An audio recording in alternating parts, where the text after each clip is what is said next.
અહીંની જે કોતરની કામ છે ને એ જુઓ. આ જે મંદિર છે અને સ્થાપના 1996 કરવામાં આવી હતી અને આગળ લોકો ફોટા બહુ પડાવે છે આવીને.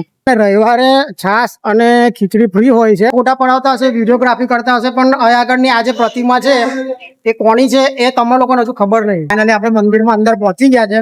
જો આગળ બહુ મોટું વિશ્રામ ગૃહ છે, તો જે લોકો ઠંડુ ખાવા આવે છે એની માટે અલગથી જગ્યા બનાવવામાં આવી છે. તો આપણે તઈ મિત્રો આજના બ્લોગમાં તમારું સ્વાગત છે. આજે આપણે પહોંચી ગયા છે અમદાવાદમાં લાંભા બળિયાદેવના મંદિરે. તો અત્યારે આપણે ઊભા છે મેઇન ગેટ પર અને હવે અંદર જઈને તમને બતાવું અંદર કઈ રીતનું શું છે તે. તો આપણે આગળ બ્લોગમાં કન્ટિન્યુ કરીએ. ફાઇનલી આપણે એન્ટર થઈ ગયા છે અંદર અને અહીં આગળ જે ઝાડવા છે તે એક નંબર છે. અને તમને બાઇક પાર્કિંગ બી બતાવું. બાઇક પાર્કિંગ એકદમ અહીં આગળ એકદમ ફ્રી છે અને ફોર વ્હીલ પાર્કિંગ બી ફ્રી છે. આજે પબ્લિક એટલે નહીં, કેમ કે અમે આડા દિવસ આવ્યા છે વિડીયો ઉતારવા. બાકી તમે રવિવારે કે પછી કોઈ સ્પેશિયલ દિવસે આવશો તો એ ફૂલ પબ્લિક હશે. અને આ જે દેખાય છે આ છે બાઇક પાર્કિંગ. અહીં બાઇક પાર્કિંગ એકદમ ફ્રી છે અને જો અહીં લખેલું છે પ્રમાણે ટુ વ્હીલર પાર્કિંગ બી છે આગળ. બાઇક પાર્કિંગ પછી આપણે આવી ગયા છીએ જો રિક્ષા પાર્કિંગ અને ફોર વ્હીલર પાર્કિંગ. આ બી એકદમ ફ્રી છે. આ બે પાર્કિંગ છે. પેલી બાજુ ફોર વ્હીલરનું પાર્કિંગ છે, બરાબર છે. આ રિક્ષા પાર્કિંગ અલગથી છે. તો ફાઇનલી જો આપણે મંદિરની એકદમ સામે સાઈડ આવી ગયા છે. જોઈ લો આ મંદિર છે અને આ જેટલા બી અત્યારે મંડપ ટાઈપ જે બાંધેલા છે, અત્યારે તડકો છે ને એટલે ગરમીના કારણે આ બધું બાંધવામાં આવ્યું છે.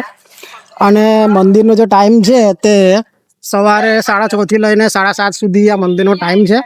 અને અત્યારે આપણે આડા દિવસ આવ્યા છે સ્પેશિયલ વિડીયો ઉતારવા, કેમ કે જો આડા દિવસે ના આવીએ અને રવિવારે આવીએ ને તો આગળ બહુ પબ્લિક હોય, એટલે આપણે આડા દિવસે સ્પેશિયલ મંદિરમાં વિડીયો ઉતારવા આવ્યા છે. આ જે મંદિર છે અને સ્થાપના 1996 કરવામાં આવી હતી. આ જે લાંભા ગામ છે એમાં એક બીમારી ફેલાઈ હતી અને એ 9 દિવસમાં આ મહારાજની બળિયાદેવ મહારાજની બાધા રાખવાથી કમ્પ્લીટ થઈ ગઈ હતી સારી. એટલે એના લીધે ગ્રામજનોએ 9 દિવસમાં સારું થઈ ગયું એટલે આ મંદિરની સ્થાપના કરી હતી 1996. તો આપણે અંદર પહોંચી ગયા છે હવે.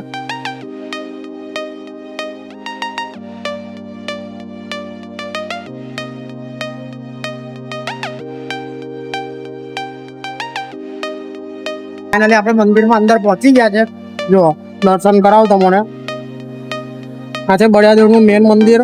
મેં તમને કીધું હતું એ પ્રમાણે કે 1996 સ્થાપના કરવામાં આવી છે. આપણે ફાઇનલી મંદિરની અંદર પહોંચી ગયા છે. જોઈ લો પથ્થરની કામ કરેલું છે.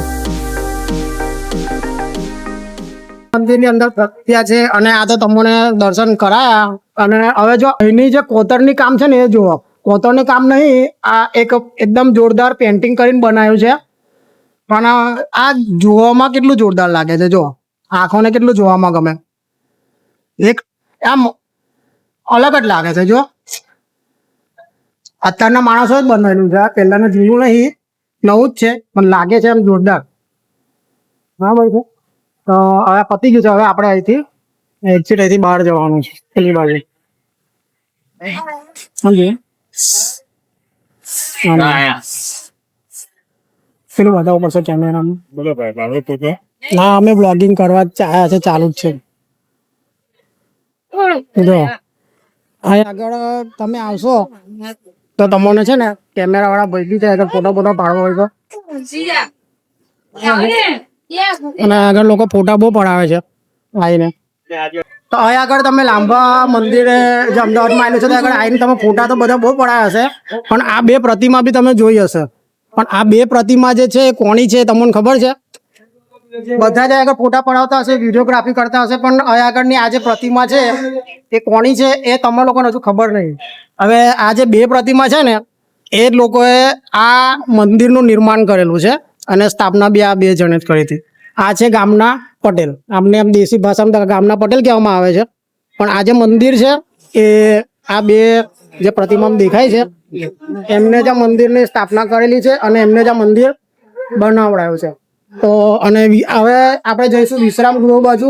આગળ બહુ મોટું વિશ્રામ ગૃહ છે, તો જે લોકો ઠંડુ ખાવા આવે છે એની માટે અલગથી જગ્યા બનાવવામાં આવી છે. તો આપણે તઈ જઈએ. આ જે તમને આ બ્લોક દેખાય છે આખો, આ અહીં આગળ બહુ મોટો હોલ છે અને આ જ જગ્યાએ જ્યારે જે ટાઈમે આપણે ઠંડુ ખાવા પબ્લિક આવે છે તો આ જે ગૃહ છે વિશ્રામ ગૃહ, અને આ પંખો જોવા આગળ કેટલો મોટો પંખો લગાવવામાં આવ્યો છે અને આટલો મોટો હોલ છે આગળ.